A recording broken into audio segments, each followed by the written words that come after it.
Doctor नमा, हमारे पाकिस्तान में एक चीज़ बहुत कॉमन है। हुमायूं को एक मसला हुआ, हुमायूं को एक दर्द उठा। हुमायूं जो है मे बी किसी बहुत अच्छे डॉक्टर के पास चला गया, उसने इसका दर्द ठीक भी कर दिया। अब कुछ ऐसे बाद कमर का ही कोई दर्द मुझे उठा है, तो मैं डॉक्टर के पास जाने की बजाय मैं हुमायूं से कहूँगी कि मुझे बता दो तुम्हें क्या क्या बताया था डॉक्टर ने। मैं भी वही वही नहीं चीज़ें नहीं, जो है वो आप कर लेती बिल्कुल हूँ। भी नहीं, आपको हुमायूं से पूछेंगे नहीं। हुमायूं, हम पाकिस्तानी इस तरह के खुद ही खुद आपको बता दे। मशवरा दे देंगे कि आपने जाना नहीं है, मैं ना मसला हो, मैं तो ठीक हो हाँ गया बिल्कुल, फौरन। देखो ये हाँ, मैंने किया था, ऐसे ऐसे तुसी किया अदरक था। चुट्टो हाँ चुट्टी दे दो, काला मिर्च डालो ते खाओ तो बस ठीक हो बिल्कुल जाओ। ठीक हो जाएगा। तो एक दूसरे की देखा देखी, ये वाले क्रॉनिक पेन्स होते हैं, ये आगे जाके और ज़्यादा बुरे भी हो सकते हैं, बेड रिडन भी आपको कर सकते हैं। तो इसमें क्या देखा देखी, ये ट्राई कर लेना कि जी इसको ने ये एक्सरसाइजेस की थी, मैं भी ट्राई करके देख लेती हूँ कि हो सकता है मैं इससे ठीक हो जाऊँ, क्या ये ठीक है? ये बिल्कुल भी ठीक नहीं है, आई मस्ट से दिस, क्योंकि कॉज जो है वो हर एक की डिफरेंट है। उनको किसी और वजह से पेन हो सकता है, आपका बैक पेन किसी और वजह से हो सकता है।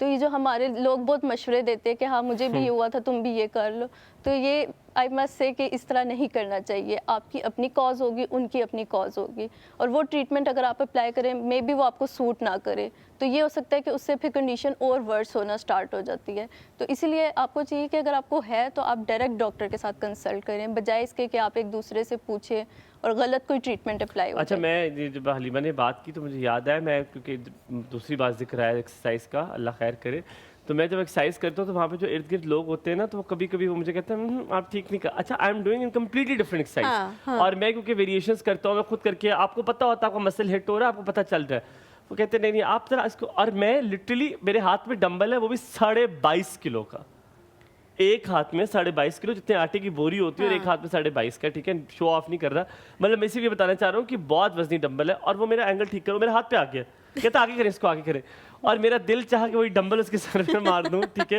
एंड देन अगेन एक बंदा आया और वो मुझे एक्सरसाइज कर रहा, और मैंने जो वेरिएशन, जो जाहिर बात है हमें मशवरा देने का शौक होता है, वो कहता है एक से कैसे कर रहे हैं हाथ, उसने मेरे ना कमर पे हाथ रख लिया, ऊपर हो थोड़ा सा और ऊपर हो, और मैं उसकी शक्ल देख रहा हूँ, मैंने कहा भाई मैं अगर एक्सरसाइज कर लूँ इजाजत, और मैं लिटरली लगा, मैंने कहा मैं एक्सरसाइज कर लूँ, इजाजत है आपकी, आप मतलब हमें मशवरा देने का इतना शौक होता है। अच्छा, secondly when it comes to physiotherapy, एक चीज़ बहुत इंपॉर्टेंट है कि हमें ये लगता है, हम बार बार ये बात कर रहे हैं कि घर के टोटकों से नहीं, आप फिजियोथेरेपिस्ट के पास जाए, लेकिन आप मुझे ये बताएं, हम फिर बात करते हो पुराने वक्तों की, जब हमारी नानी दादियों गर्दन में दर्द हो, कहते थे ऐसा जो ठकोर की थी तो 1 मिनट ठीक हो गया, तो तब ठीक हो जाता था, अब क्यों ठीक नहीं हो सकता? अब डाइट पे भी हम इस पर नहीं डाल सकते, तो ये क्या वजूहात हैं? आपको क्या साइंस से ये बताया है कि पहले तो नहीं ये चीज़ें होती थी, फिजियोथेरेपिस्ट ही नहीं थे, सब कुछ ठीक हो जाता था, थे लेकिन आम नहीं थे, तो अब क्यों ये ज़रूरी हो गया? अच्छा, आपने कहा कि डाइट का इसमें नहीं, लेकिन आई मस्ट से कि डाइट का इम्पोर्टेंट रोल है। अच्छा, गुड। पहले की जो डाइट्स थी, अब की जो डाइट्स है, उसमें बहुत फ़र्क है। पहले के लोग बहुत खालिश ऑर्गेनिक ग़िज़ा खाते होते थे, उनको उस तरह अगर पेन भी होता था तो वो छोटी मोटी चीज़ें भी कर ले तो वो सबसाइड हो जाता था, क्योंकि वो इतनी क्रिटिकल या क्रूशियल स्टेज तक नहीं पहुंचा होता था। अब हमारी डाइट थोड़ी सी, जो पहले के वक्तों में थोड़ी सी आर्टिफिशियल कह ले हो गई है, तो इसीलिए जो हमें हल्का सा भी पेन होता है या हल्का सा भी कुछ होता है वो हमें ज़्यादा फील होता है। तो इसके लिए डाइट का बहुत इंपॉर्टेंट रोल है, और इसके अलावा मैं कहूँगी सप्लीमेंटेशंस बहुत इंपॉर्टेंट है। After 2030 you have to take the supplementation.